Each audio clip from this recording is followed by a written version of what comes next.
یہ جنگ زیادہ لمبی نہیں چلے گی اور اس کے اوپر مختلف لوگوں کی مختلف آراء ہیں، مختلف لوگوں کی اوپینینز ہیں، لیکن یہ تواتر کے ساتھ کہنا کہ یہ جنگ لمبی نہیں چلے گی، اس کے لیے I had my reasons. I shared those reasons with you. To me یہ جنگ امریکہ نے ہیسٹ میں شروع کی، امریکہ نے اپنی پالیسی کے حساب سے یہ جنگ شروع نہیں کی، امریکہ نے اسرائیل کے پیچھے لگ کے اس جنگ کو شروع کیا۔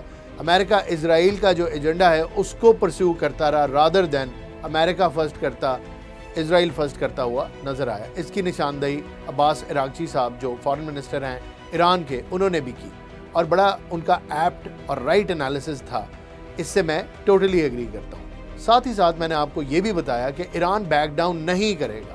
ایران بیک ڈاؤن کیوں نہیں کرے گا؟ میں نے اپنی ایک ایپیسوڈ کے اندر ان کی آئیڈیولوجیکل بیسڈ گورنمنٹ کا سٹرکچر اور ان کی تھنکنگ آپ کے ساتھ شیئر کی۔ اسرائیل پنگا کرے گا، اسرائیل دہشت گردی کرے گا، اور اسرائیل ایسا کیوں کرتا ہے اس کے اوپر بھی میں نے تفصیل سے بات کی۔ ان کی آئیڈیالوجی کیا ہے؟ آپ ہمیشہ یاد رکھیں، یہ جنگ جو اوپر سے آپ کو نظر آتی ہے کہ لڑی جا رہی ہے ریسورسز کے پیچھے، میرے خیال میں ایسا کچھ نہیں ہے۔ یہ آئیڈیولوجیکل جنگ ہے جس کے اندر امریکہ کو گھسیٹا گیا ہے۔ نو ڈاؤٹ امریکہ کا ایک مانیٹری انٹرسٹ ہے، اکنامک انٹرسٹ ہے، but it is driven by forces which are not in control of the Americans۔ یہ جو پریزیڈنٹ ٹرمپ ہیں، یہ بھی مجھے تو لگتا ہے جیسے اسرائیلی لابی کے ہاتھوں ہائی جیک ہوئے ہیں اور ان کے ساتھ اس طرح کولیبریٹ کر رہے ہیں جس طرح ہسٹری میں کبھی کسی امریکن پریزیڈنٹ نے اسرائیل کے ساتھ کولیبریٹ نہیں کیا۔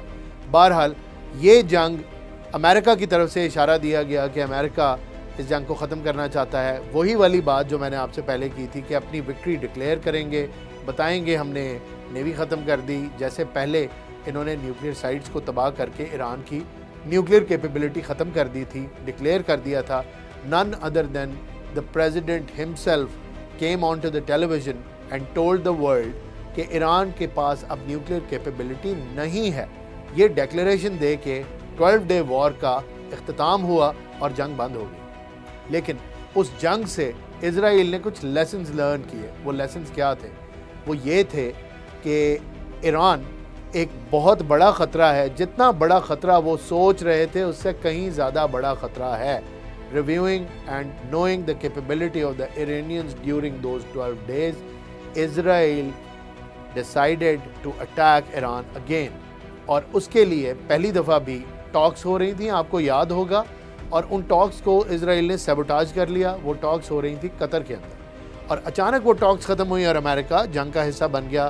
B-52 آئے، بمبارڈمنٹ کی، اور اس کے بعد وکٹری ڈکلیئر کی، جنگ ختم ہوئی، چلا گیا۔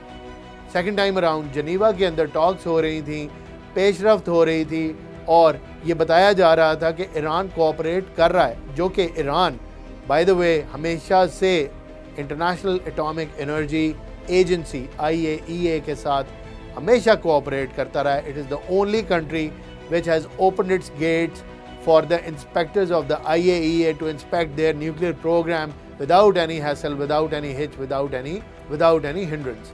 بہرحال ایران کے اوپر ایران کا پروگرام چیکڈ تھا، ان کا ایک فتویٰ تھا جس کی وجہ سے انہوں نے کہا تھا کہ ہم ویپنز آف میس ڈسٹرکشن کو نہیں بنائیں گے، یعنی نیوکلیئر کیپیبلٹی کو صرف اور صرف پیسفل پرپسز کے لیے یوز کریں گے، ویپنائز نہیں کریں گے، کیوں؟ ورنہ ایران جس سٹیج پہ ہے ویپنائز کرنا تو میٹر آف ڈیز ہے، اس کی ویپنائزیشن مشکل نہیں ہوتی۔ جو ایکسپرٹس ہیں ان کو اس بات کا پتہ ہے۔